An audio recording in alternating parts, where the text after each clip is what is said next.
Hello and welcome to the Gamers Table Independent Edition. It is Friday, and we're reviewing Arena of Heroes. Arena of Heroes. This is the combat game that you play 2 to 4 players. Each person gets a guy, and they drop a hand of 5 cards. If you drop a hand of attack cards, that's all you can do. If your opponent happens to be adjacent to you, then great, attack them. But otherwise, you can't do much. You got movement cards.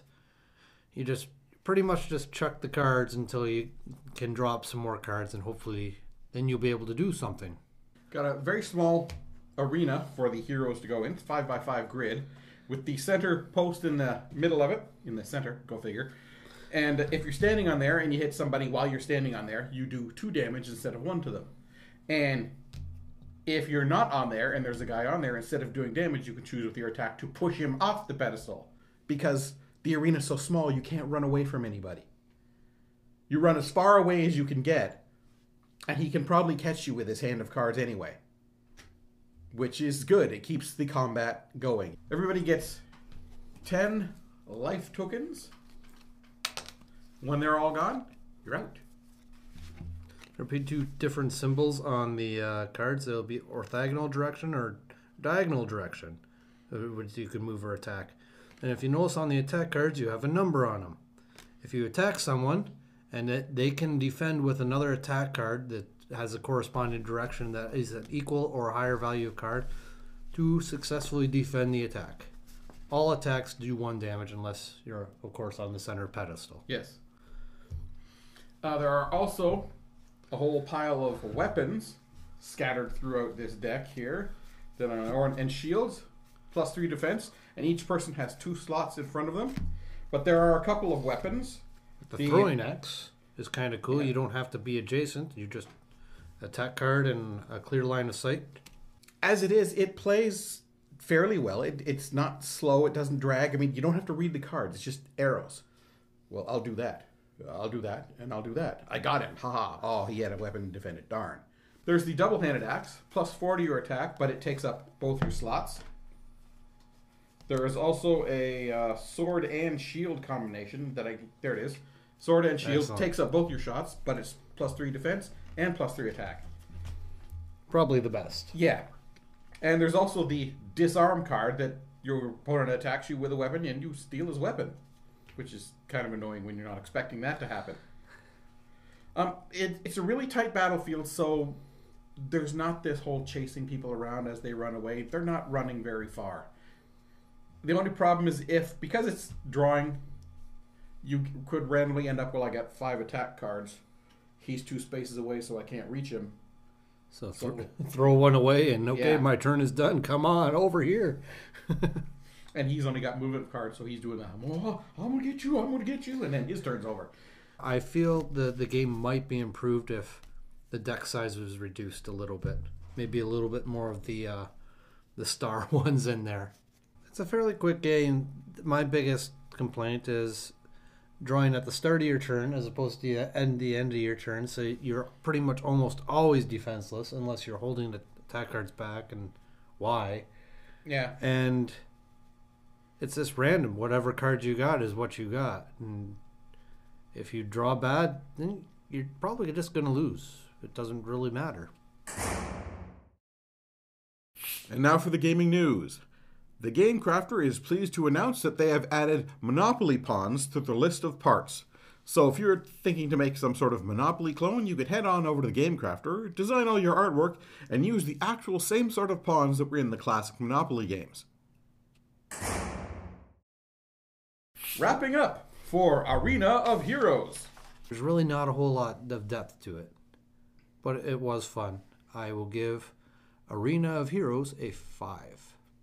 I like the idea, just a head-to-head fighting game.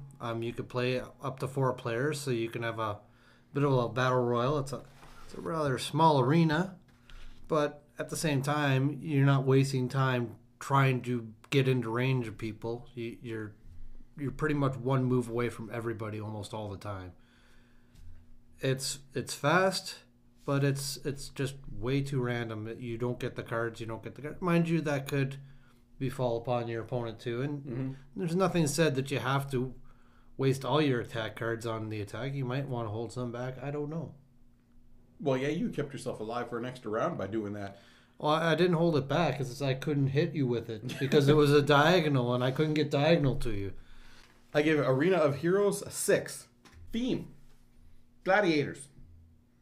But gladiators that don't always move how they should and can't always attack even if there's an opportunity because of the random cards. So the theme's a little on the weak side for a fighting game. Easy to play. Yeah. Just do what the card says. Play as many of them as you like and try and bash your opponents into submission. Fun to play? It's not bad. Again, until you get that mitt full of cards that are completely useless to you and you either can't catch anybody or people are beating on you and you just have to stand there and get beat on. We had our fun with it. Yeah. We have fun with lots of games that probably aren't necessarily that fun. We just make it fun. Yes. Well, you gotta test a game and see what it can do, and that's what we did and saw what it could do. And you can have fun playing this game. That's the same with a lot of games. We haven't had many come across the table that you can't have fun with. Chris was just talking about the deck size being too big. I got an even better idea. Split the deck up into the black cards and the red cards and shuffle the weapons randomly into one deck or the other. You have to take at least one card from each deck, and after that you can fill up your hand with movement or attack, your choice. Which should give you every round at least one attack card, right? So you wouldn't be a gladiator just running around trying to hold his pants up. You'd be a gladiator always on the attack. Might make the game a little bit better. Maybe throw that in as an optional rule. So that's it for this episode of the Gamers Table Independent Edition. Tune in next Friday, where we'll review another game. There might be another guy sitting here, too. Maybe.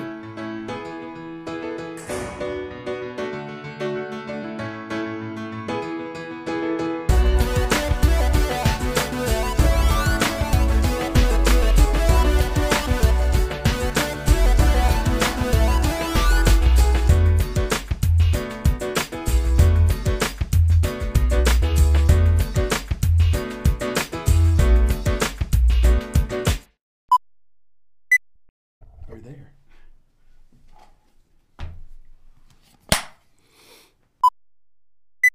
A bigger arena in here. Throwing axe. Actually, that's a two-handed axe. You can't throw that. What was the throw? I was bonk. Bleh.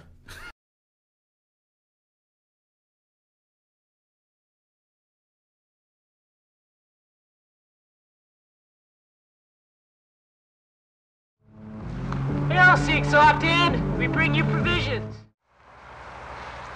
Hail! Soft Hand's hurt! He's not hurt. He's dead. Shut up, Far! He's dying. I'm amazed he survived this long. We've been tricked. Someone has been ahead of us every step of the way. I name you Thief of the Scroll. They killed Will Strongarm! I saw them! Oh, I'm sure they'll try for me next! Trace? Blackwings? Oh, Simeon! Why did you have to take everyone from me?